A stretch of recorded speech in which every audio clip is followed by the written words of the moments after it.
know how did the olive harvest yield in the West Bank over the last year.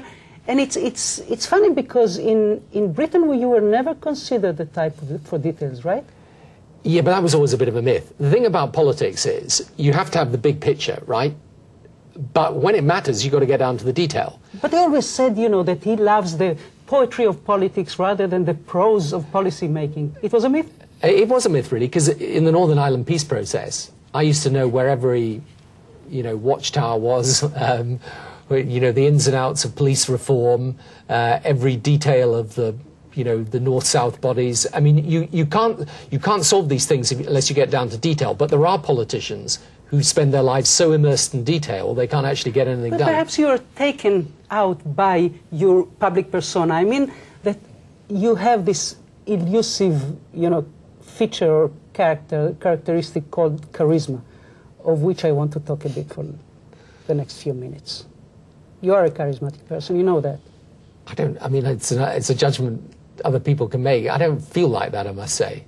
You didn't feel that way the night that Princess Diana was killed in a car accident, and you were there in front of the microphones doing what eventually transformed you into the most eloquent spokesman of national emotion in Britain. Didn't you realize that at that moment? No, I didn't. What did you feel? I actually knew Princess Diana quite well, and I just wanted to express. Actually, what I thought was, how would she like to be remembered? And that's what I thought about. And I think, this thing with charisma and so on, I mean, I don't feel like that. I just feel, I feel whatever I feel, and You enjoy working the crowd? I enjoy meeting people. I love people, yeah. You know your way with the media?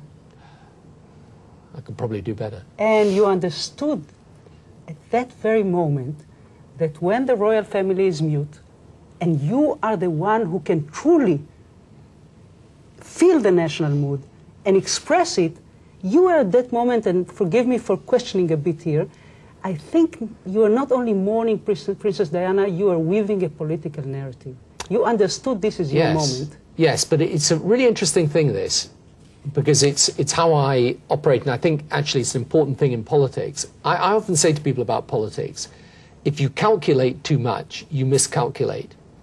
In other words, if you set out to be the leader, or you set out to persuade people of a particular point of view, and you try and calculate it all as if it was some sort of mathematical equation, you often fail. Whereas if what you do is you say, how do I actually feel about this? And that's what I used to start with as a politician. How do I feel myself personally?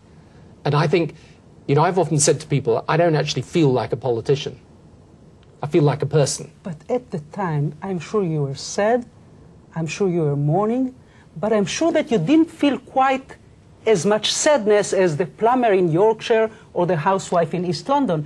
You are a more sophisticated person. Therefore, you knew, and forgive me for saying it in a rather Israeli way, that you have to fake sadness a bit. No, I didn't. But, I mean, you're right in the sense that if you're the Prime Minister, you can't just say the first thing that comes into your head. You've got to think a little bit about what you're going to say and so on. But the point that I'm making is that I think the best politics comes from intuition as much as calculation. I'll take it from another angle. Perhaps I'll be a bit more successful. Would it be too much to ask you if you never lied as a politician? No, it would be not too much to ask me. Will you have to lie when you answer to me? Possibly. No. I think sometimes as a politician you will say something that does not disclose everything because you don't want to disclose it. But I was always very clear that when it came to something that was genuinely about integrity, you had to answer honestly. Now, sometimes people don't accept you answer honestly. That's another matter. And sometimes they scorn you, Tony Blair, for being an actor, whereas they just cannot compete with the act.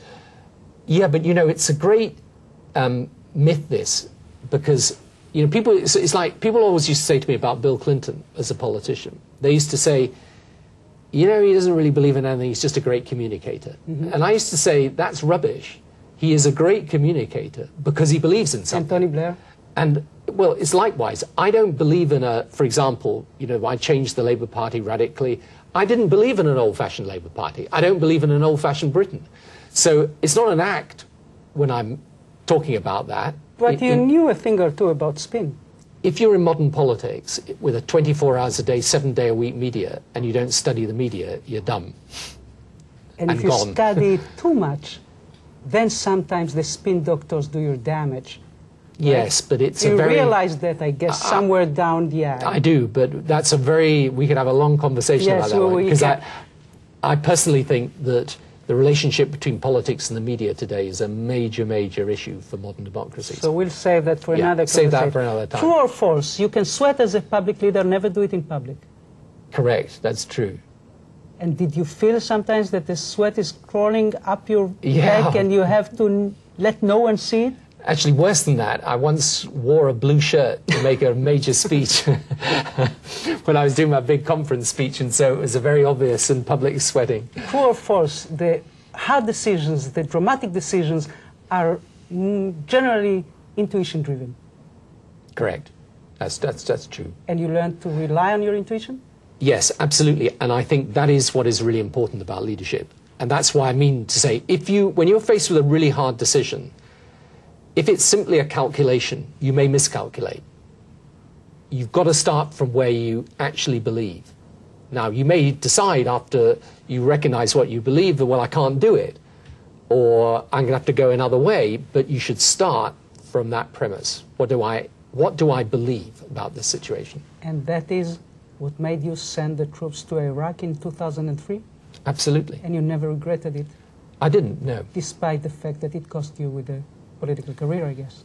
I don't know, it cost me that, but it was a deeply unpopular decision in many quarters. But, you know, I take the view that the security threat we face is real and profound. I think it's not just about this region, but I think it is about this region. It's about the wider world. We face this threat, and I still think, I'm afraid, that a lot of people in the West are in denial about it. And is it also true that this conflict of ours, the Israeli-Palestinian conflict, in your view, is much larger than what we have between both nations in this neighborhood? Yes, I think it's a matter of what? Well, it's a matter of, I mean, you know, there are external players in this dispute. And, you know, you don't have to spend very long in this region to realize that Iran's influence is not just, the issue to do with Iran is not just to do with nuclear weapons. It has to do with moderates and fundamentalists. It has to do with that, and it has to do with the export of chaos and instability, and in some cases terrorism. And you feel that sometimes many people don't understand it? Yeah, I think there's a huge problem in the West at the moment. I think people, you know, it's when people say to me, well, it's been very hard in Iraq, it's very hard now in Afghanistan, the answer is why? It's very hard because people are making it hard. And if you give up in those circumstances and you let the extremists take over, you will, you know, they won't stop. Will we see peace in this neighborhood in our lifetime, yourselves and mine? I believe so, actually, and I hope so.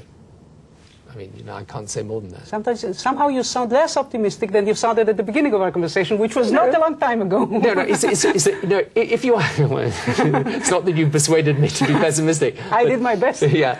No, it's if you say guarantee it, you know, you can't. No, but if you ask me what do I believe we will see peace, yes. I want to spend the last couple of minutes of our conversation talking a bit about the sense of winnership that we touched upon at the beginning. And I remember reading somewhere about a school race in which you took part when you were 10 years old, I guess.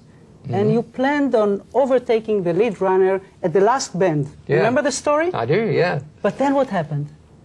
My legs just wouldn't carry me past them. And you remember this deep shock and disappointment that's true. of the disparity between what you want and what you can. But something is very obvious. You wanted gold.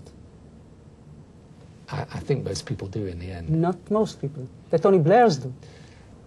I wonder if that's true, actually. I wonder if the 10 years old Tony Blair is really, at his core, the 57 years old Tony Blair. You still want gold. Yeah, but I maybe define gold a little differently than I did back then. But yeah, no, look, it's not that you want to be the best simply, or you want to be the winner. But I think you do, if you have a sense of purpose and mission, you want to fulfill it. But you go back to where politicians usually go, the public call, the public service. I'm there for the country, not merely for myself. You're there because you have to maintain a quite immense ego, most of you. Yeah. It's not a British way to ask it, I know. I mean, I hope. I don't have a huge ego, but maybe I'm wrong about that. Personal My wife glory. will be writing and saying. Personal glory, let's agree, is part of that. One of the things I actually believe about success is that if you set out simply in a selfish way, it's funny enough, there's something missing from the... But it's so easy to forget it. When you work the crowd, when you want the media to love you, when you want to win the elections, when you have to make sure that you're so popular and everybody is behind you, you are so obsessed with the self, with the ego, with the personal glory. It's so easy to forget why you came into politics to begin with. Yeah, but then also you reach the moment at which you have to choose between all that glory and adulation and doing what you think is right. Give me an example. Well, I think the final parts of my career are an example in a way. The war in Iraq. Well, not just that. The whole issue to do with security. Actually, when the issue to do with Israel and Lebanon came up. I mean, when you supported the invasion of Lebanon by Israel in 2006. And, well, more than that, when I supported the fact that if we had a cessation, it had to be on both sides. Whereas people were calling for a unilateral cessation from Israel. So, then when I think about public service reform, which I did many reforms in the UK, towards the end they were very unpopular, but I was doing them. And you saw the polls crashing down. Yeah. So all I'm saying to you is, yes, of course. Look, ask any person, would you prefer to be loved and adored? The answer is yes. But even journalists. Even journalists, possibly. But if it comes to a choice, and this is the defining moment of leadership and of character in a way, if it comes to a choice, and I learned this. I mean, my political leadership was a journey in a sense, because I began as a politician that wanted to please all of the people all of the time, and I ended as somebody with a different touchstone for how I governed. So, you remember the last day in Downing 10? Yeah, sure. You remember the feeling the day after? Yeah. Was it mostly relief, happiness, emptiness? I think it was mostly a curiosity about the future, actually. And then you accepted the quartet proposition to come here the very same day. Yes, I did. Yeah. But when you realized what it means to give down the immense power that you had, the position that you had, when you realized that, do you remember the feeling? Yes, I do, but I remember thinking how important it is to be able to take this power, because power is a very beguiling, it's a very attractive notion in many ways. And I think there's something very important about being able to take it and to put it down. And you didn't regret it for one moment? No, I would probably have preferred to have, I mean, frankly, to have stayed for somewhat longer, but no, I didn't. I never had a problem stopping being Prime Minister. I mean, I never, I always thought there is more to life than that, and also I've got a new sense of mission and a new sense of purpose, so I don't... You do have this sense of history and your place. I do, but I also have a very clear sense that I'm not the person who can determine that. I can determine how I do the job and what I do when I'm Prime Minister, but the judgment about what sort of Prime Minister and so on, and that will be made over a period of time. That's a very Christian saying. Well, it's not worse for that. Finally, Mr. Blair, I was trying some words in Hebrew before and realized that we have to do a quick seminar before we... Yeah, no, I'm afraid it's Shalom and Todah, and that's about it, really. But there's a couple of words that you need to know. Mahsom, you know what it is? That's the roadblock you're telling me. Now you know. Yeah, you remember. Yeah. You know what balagan is? The chaos. Okay. Now you know how to say it in Hebrew? Balagan. Balagan. Balagan. And the most important one. Everything is going to be okay. Yeh beseder. Yeh beseder. Yeh beseder. Yeh beseder. Shalom, you know. Shalom, I know. And Todah. Mr. Blair, thank you so much for being with us tonight. It was a real pleasure. Thank you very much. Todah rabah. Todah.